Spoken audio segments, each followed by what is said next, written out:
हम दैत्य यानी सिक्के के दो पहलुओं की दुनिया में रहते हैं, ऊपर और नीचे, प्रकाश और अंधकार, गर्मी और ठंड, अंदर और बाहर, तेज और धीमा, दायां और बायां।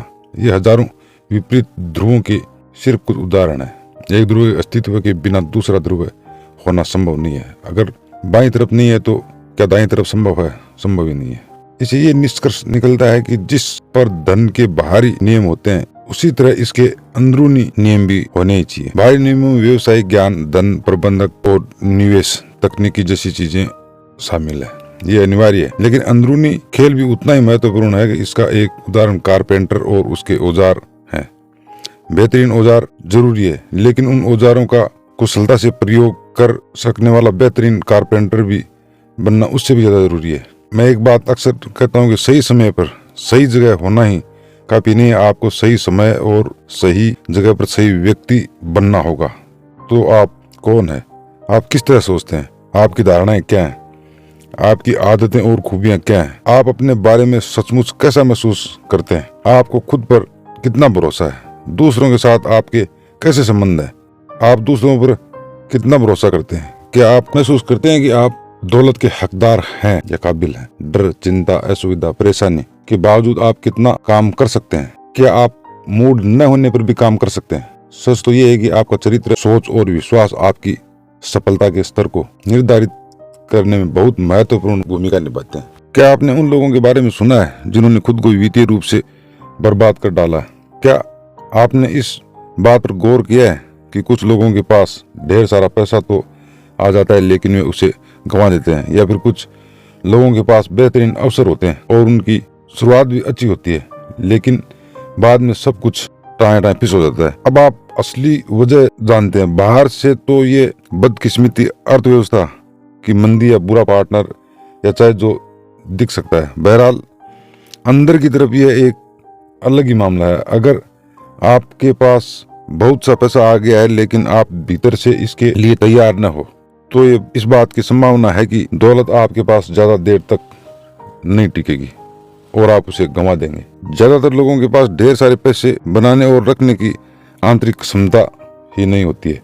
उनके पास ज्यादा दौलत और सफलता के साथ आने वाली चुनौती से निपटने का मादा ही नहीं होता है। मेरे दोस्तों, यही वह मूल कारण है जिस वजह से उनके पास कभी ज्यादा पैसा नहीं होता है। अक्सर आप लॉटरी जीतने वाले इसका उदाहरण है। शोध से बार बार पता चला है कि लॉटरी जीतने वाले चाहे जितनी बड़ी धनराशि जीत लें, उनमें से ज्यादातर अपनी पुरानी वित्तीय अव्यवस्था में लौट जाते हैं, यानी उतनी धनराशि पर जितनी के साथ वे आरामदेह रहते हैं। दूसरी तरफ खुद के दम पर मिलीनियर्स बनने वालों के साथ इसका उल्टा होता है। ध्यान दें कि जब सेल्फ मेड मिलीनियर पैसा गंवा देते हैं तो आमतौर पर वे इससे बहुत ही कम समय में ही वापस भी पा लेते हैं। डोनाल्ड ट्रंप इसकी सबसे बेहतरीन मिसाल है। ट्रंप के पास बिलियनों डॉलर थे, उनका सारा पैसा डूब गया था, लेकिन कुछ साल बाद उन्होंने न सिर्फ डूबी दौलत पा ली बल्कि उससे भी ज्यादा कमा ली। ऐसा क्यों होता है? कारण ये है कि हालांकि कुछ सेल्फ मेड मिलीनियर्स पैसा तो गंवा सकते हैं, लेकिन वे अपनी सफलता के महत्वपूर्ण तत्वों को कभी नहीं गंवाते हैं। उनका मिलीनियर माइंड, जाहिर है कि डोनाल्ड ट्रंप के मामले में ये उसका मिलीनियर मस्तिष्क है। क्या आपको एहसास है कि ट्रंप कभी सिर्फ मिलीनियर बनकर खुश नहीं रह सकते थे? अगर डोनाल्ड ट्रंप की कुल संपत्ति सिर्फ $1 मिलियन डॉलर होती तो आपके हिसाब से वे अपनी वित्तीय सफलता के बारे में कैसा महसूस करते? ज्यादातर लोगों की राय यही होगी कि वे शायद खुद को दिवालिया और वित्तीय दृष्टि से असफल मानते। ऐसा इसलिए क्योंकि डोनाल्ड ट्रंप का वित्तीय थर्मोस्टेट मिलियनों पर नहीं बिलियनों पर निर्धारित है।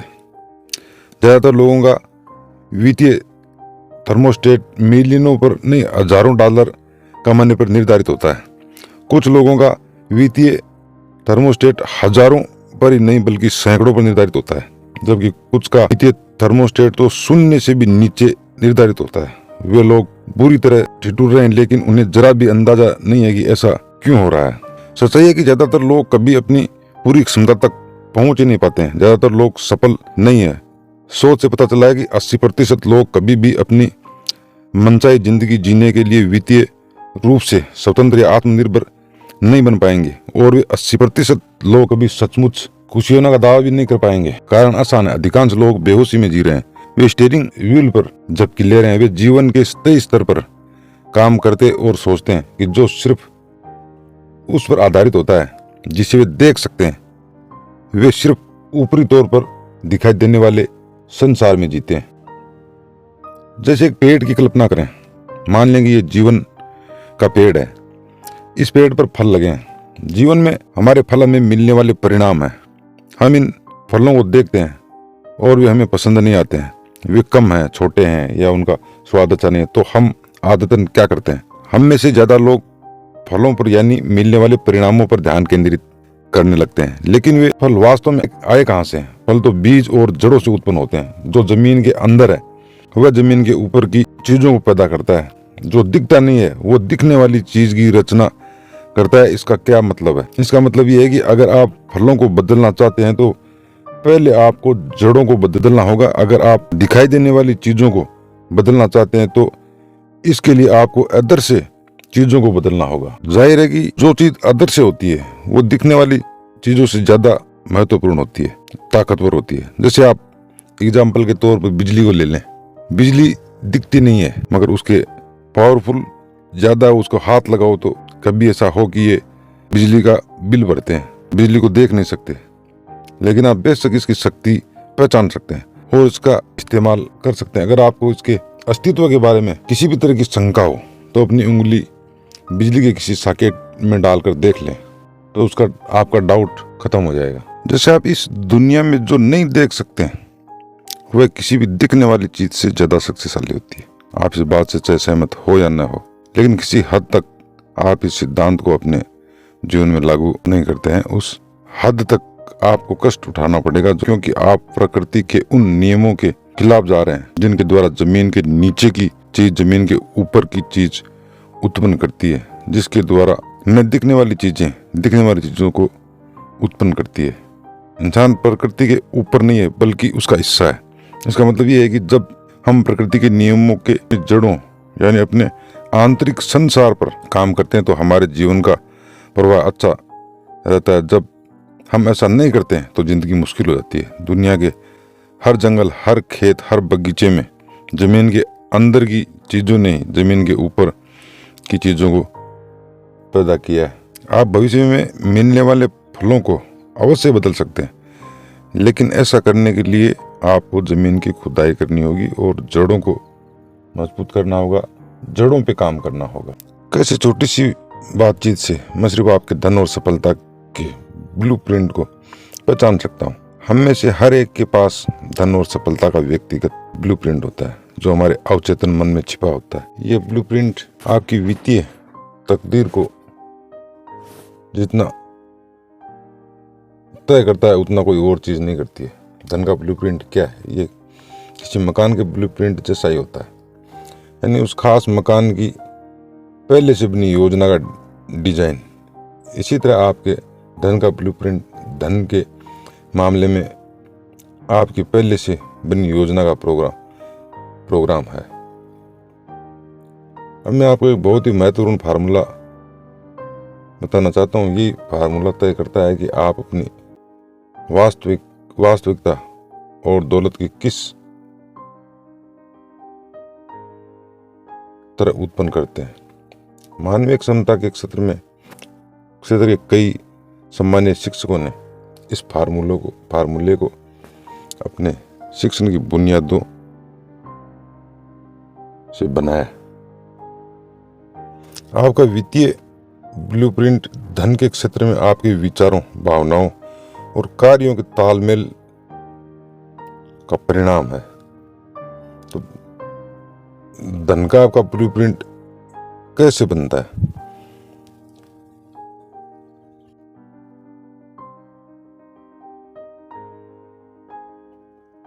जवाब आसान है कि आपका वित्तीय ब्लूप्रिंट उस जानकारी या प्रोग्रामिंग से बनता है जो आपको अतीत में मिली है, खास तौर पर बचपन में।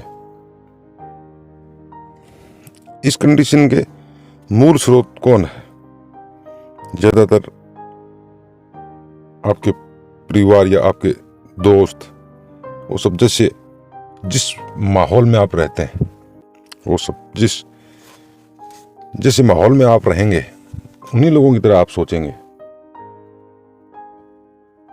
इससे अलग धन के बारे में सोचने और काम करने का एक निश्चित तरीका होता है, जिसकी दूसरी संस्कृतियों की इस बात में अलग नीति होती है। क्या आप सोचते हैं कि हर बच्चा पेट से नजरिया लेके आता है? नहीं, ये नजरिया लेकर नहीं आता है, हर बच्चे को सिखाया जाता है और वो सीखता है धन के बारे में। उसका कैसा नजरिया रखना है, आपका अंदाजा सही है, ये बच्चे को सिखाया जाता है कि धन के बारे में कैसे सोचा और काम किया जाता है। अब जैसे माहौल में रहता है वैसा वो सीखता जाता है। अब ये सारी बातें आपकी कंडीशनिंग कर देती है और आपको एक सांचे में ढाल देती है। ये आपकी स्वचालित प्रक्रियाएं बन जाती है जो जिंदगी भर चलती है। जाहिर है कि ये तब तक होगा जब तक कि आप बीच में हस्तक्षेप करके अपने मस्तिष्क की दौलत की फाइलों को बदल न लें। अब बदला कैसे जाएगा? ये तो जिस माहौल में आप रहते हैं उसको आपको छोड़ना होगा और बड़े लोगों के साथ में, या ऐसे समझ लो आप पैसे वालों के साथ में आपको बैठना होगा।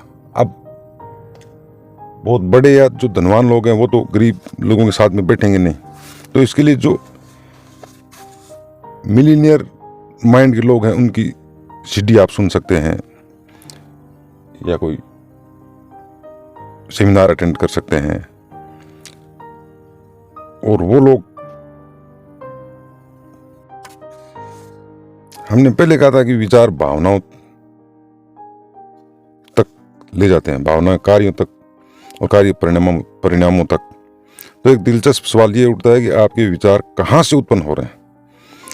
आप दूसरे व्यक्ति से अलग क्यों सोचते हैं?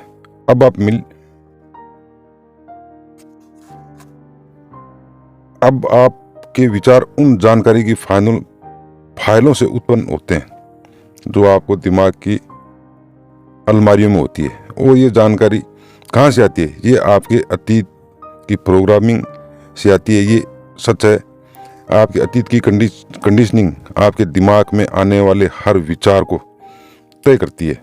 इसलिए अक्सर इसे कंडीशन मस्तिष्क कहा गया है। यही असली मुद्दा है। आपने पैसे के बारे में बचपन से जो भी सुना है वह सब आपके अवचेतन मस्तिष्क के उस ब्लूप्रिंट में रहता है जो आपके वित्तीय जीवन को चला रहा है।